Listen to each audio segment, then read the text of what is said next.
29 मई, और 29 मई के जितने भी करंट अफेयर्स क्वेश्चन हम इस वीडियो में डिस्कस करें। वीडियो में आगे बढ़ने से पहले आपसे रिक्वेस्ट है कि मेरे चैनल को लाइक करें, सब्सक्राइब करें और इस वीडियो को अधिक से अधिक शेयर। तो आइए देखते हैं आज का पहला प्रश्न।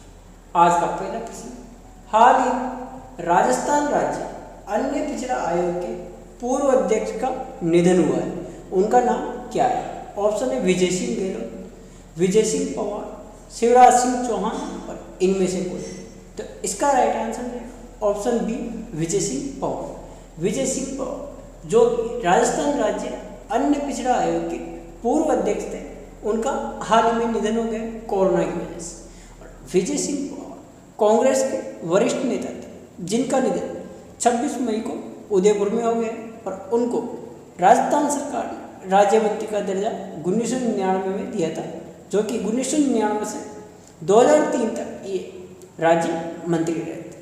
और राजस्थान अन्य पिछड़ा वर्ग के आयोग के जो अभी वर्तमान में अध्यक्ष वो कौन? रिटायर्ड जजिस्ट जितेंद्र राय गोयल अभी वर्तमान में राजस्थान अन्य पिछड़ा वर्ग आयोग के अध्यक्ष। अब देखते हैं अगला प्रश्न। अगला प्रश्न, हाल ही में राजस्थान पशुपालन विभाग की ओर से कितने पशुपालकों को राज्य स्तर पर सम्मानित किया जाएगा? ऑप्शन 2, 3, 5 और इनमें से कोई। तो इसका राइट आंसर ऑप्शन ए 2। हाल ही में राजस्थान पशुपालन विभाग की ओर से 2 पशुपालकों को राज्य स्तर पर सम्मानित किया जाएगा। और इसकी सूची 31 अगस्त तक जितने भी चयनित हुए जो इसमें पंचायतों में और जिलों में जितने भी चयनित किए गए पशुपालक, उनकी लिस्ट 31 अगस्त तक भेजना अनिवार्य कर दी है। ये घोषणा की पशुपालन विभाग के उप सचिव अशोक कुमार सोनी ने ये घोषणा की। राज्य स्तर पर 2 पशुपालकों को सम्मानित किया जाएगा और उनको 50-50 हज़ार रुपये की सम्मान राशि दी जाएगी। जिला स्तर पर 68 पशुपालकों का चयन किया गया है और उनको 25-25 हज़ार रुपये की राशि दी जाएगी। और पंचायत स्तर पर राजस्थान में 352 पशुपालकों को चयनित किया गया है और उनको 10-10 हज़ार रुपये की राशि पुरस्कार स्वरूप दी जाएगी। तो ये था इस क्वेश्चन के बारे में। अब देख लेते हैं अगला प्रश्न। अगला प्रश्न, हाल ही में राजस्थान के कितने स्थलों को स्वच्छ आइकॉनिक स्थल के रूप में चुना गया है? ऑप्शन 2, 4, 3 और इनमें से कोई नहीं।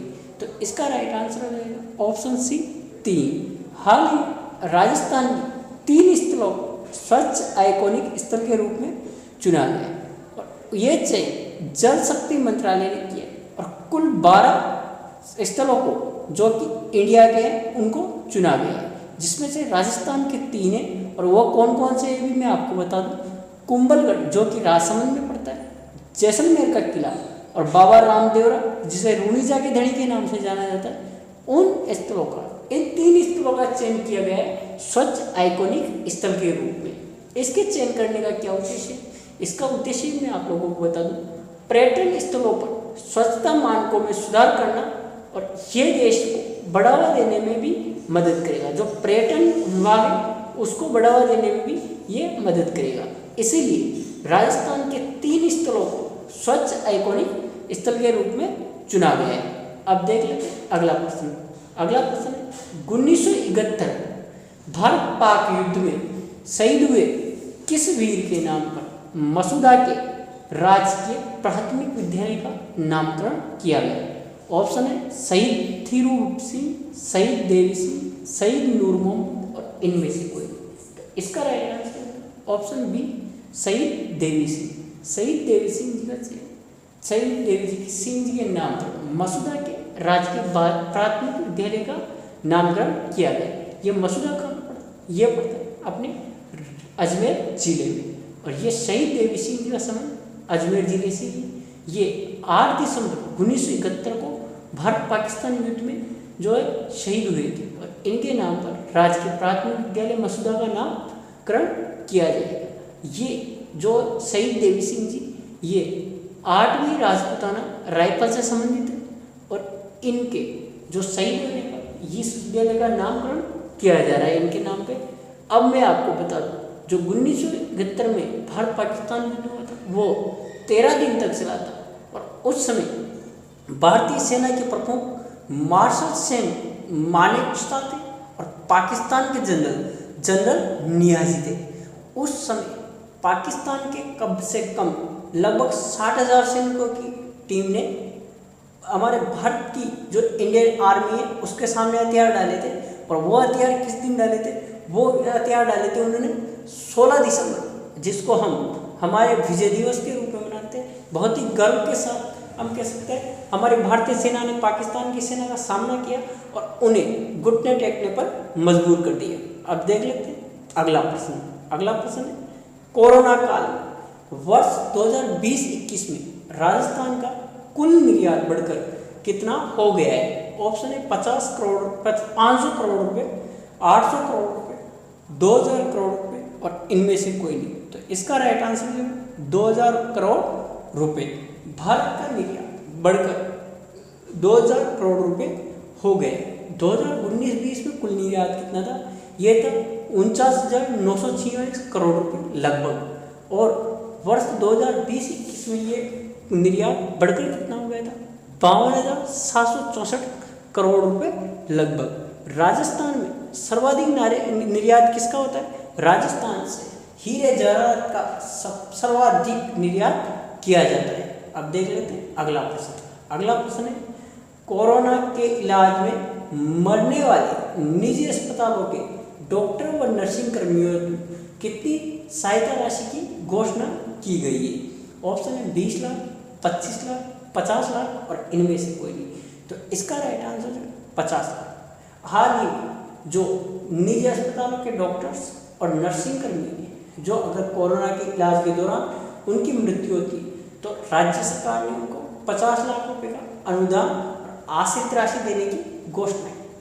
वर्तमान में सरकारी विद्यालयों के टीचर और जो जितने भी सरकारी हॉस्पिटल के डॉक्टर्स थे उनके लिए 50 लाख रुपए के अनुदान की घोषणा की थी। ऐसे में डॉक्टर्स ने कहा, प्राइवेट हॉस्पिटल के डॉक्टर्स ने कहा कि हम कहाँ से हैं, हम भी तो इलाज में लगे हुए, तो हमारा क्या होगा। तो उनके लिए भी इस जो फ्रंट व्यूअर है जो इनमें शामिल कर दिया गया है। इनको ये जो कोरोना के योद्धा है इनमें इनको भी शामिल किया गया। यह घोषणा मुख्यमंत्री अशोक गहलोत जी ने की है। और वर्तमान में जो डॉक्टर रघु शर्मा है उन्होंने सरकारी डॉक्टर्स नर्सिंग कर्मियों की मृत्यु होने पर सहायता राशि 50 लाख रुपए देने की घोषणा की है। और हाल ही में राजस्थान सरकार ने राशन डीलरों की मृत्यु होने और सरकारी अध्यापकों की मृत्यु होने पर भी यही राशि उनके परिजनों को आश्रित राशि उनके रूप में देने की घोषणा की थी, सहायता राशि के रूप में देने की घोषणा की थी। अब देख लेते हैं अगला प्रश्न। अगला प्रश्न राष्ट्रीय हरित न्यायाधिकरण ने किस अभ्यारण्य में हो रही गैर वन गतिविधियों की शिकायत पर त्रिसदस्यीय कमेटी गठित की है? ऑप्शन है रणथंभौर, नाहरगढ़, सज्जनगढ़ और इनमें से कोई नहीं। तो इसका राइट आंसर हो जाएगा ऑप्शन बी, नाहरगढ़। हाल ही राष्ट्रीय हरित न्यायाधिकरण ने नाहरगढ़ अभ्यारण्य में हो रही गैर गतिविधियों की शिकायत पर त्रिसदस्यीय कमेटी का गठन किया है। अच्छा, आप लोगों को बता दूं नाहरगढ़ अभ्यारण्य कौन से जिले में ये है?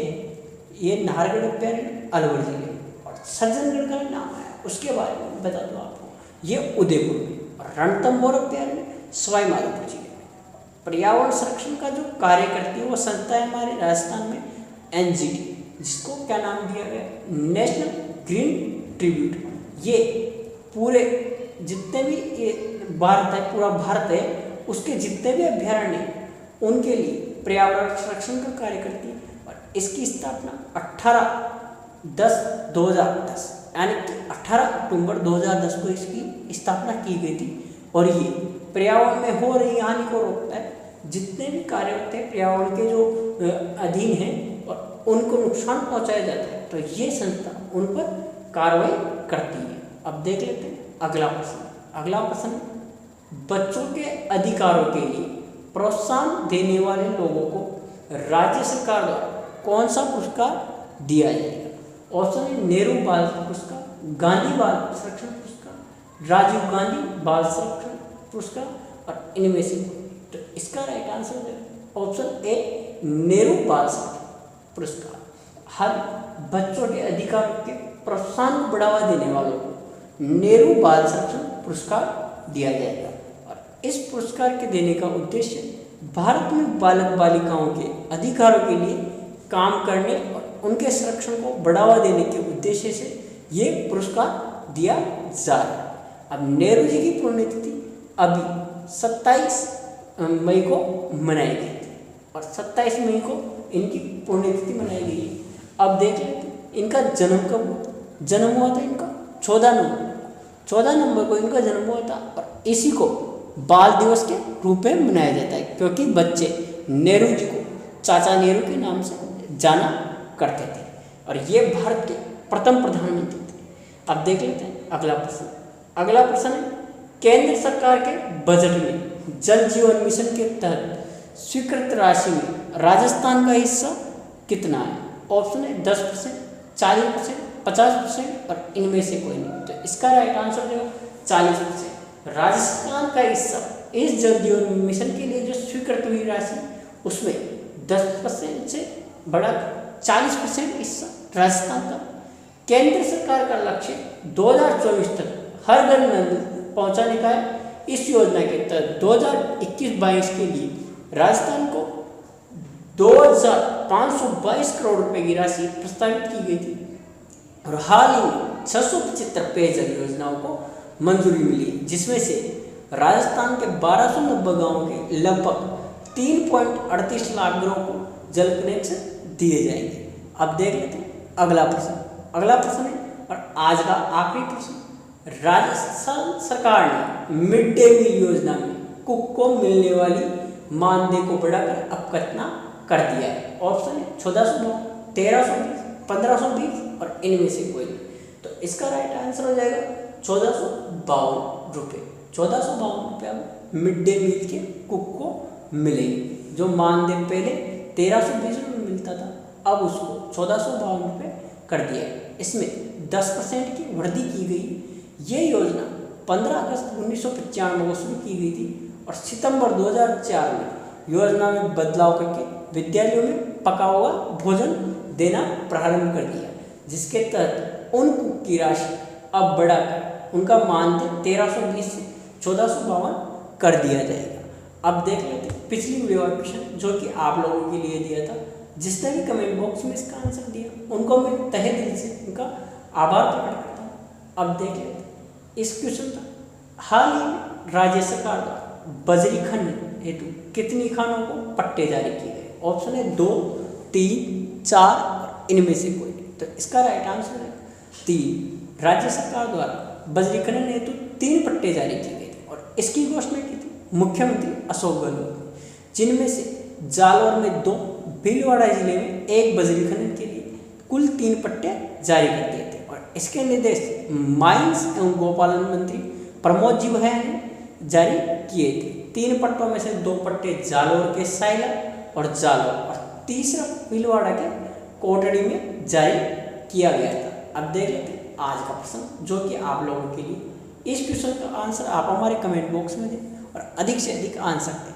तो क्वेश्चन, हाल ही में राज्य के सरकारी महाविद्यालयों में ग्रीष्म अवकाश में छात्रों की पढ़ाई हेतु कौन सा प्रोग्राम शुरू किया जाए। ऑप्शन है ई कंटेंट, ज्ञान, शाला दर्पण और इनमें से कोई। तो इस क्वेश्चन का आंसर आप हमारे कमेंट बॉक्स में दें, अधिक से अधिक आंसर दें। और अगर आपको वीडियो अच्छी लगी तो मेरे चैनल को लाइक करें, सब्सक्राइब करें, इस वीडियो को अधिक से अधिक शेयर करें। वीडियो देखने के लिए आपका बहुत बहुत आभार, बहुत बहुत धन्यवाद। धन्यवाद दोस्तों।